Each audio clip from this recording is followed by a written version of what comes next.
de 600 membres de la milice Autodéfense Zaïre avec 85 armes de guerre ont déposé officiellement leurs armes à Mabanga. Nous sommes en territoire de Djougou ce mercredi. C'était en présence du commandant de la 32e région militaire, le général-major Tambouka Irbin. Vous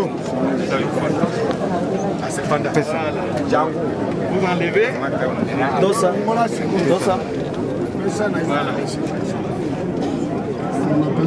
Parfait.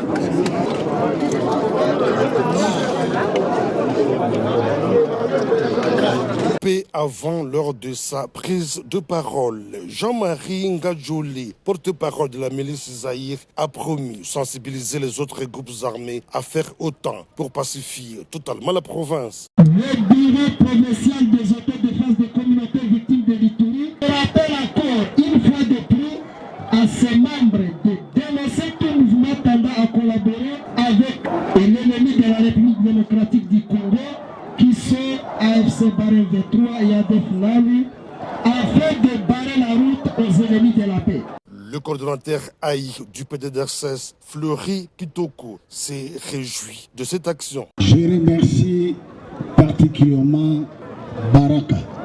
Avec cette volonté, avec votre équipe, vous avez dit c'est fini.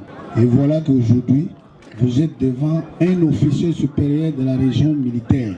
Le commandant de la 32e région militaire, le général-major Tambouka Irbin, qui a présidé la cérémonie, a salué la stratégie mise en place par le lieutenant-général Luboyanka Chomadjouni, qui vient encore une fois de produire ses résultats. Je remercie également les commandants des opérations et gouverneurs de province de l'Ituri, le lieutenant-général Johnny Luboya Kanchama, pour son implication personnelle et suivi de ces processus de sensibilisation de tous les groupes armés pour que nous arrivions à ce jour au lancement du désarmement des groupes armés.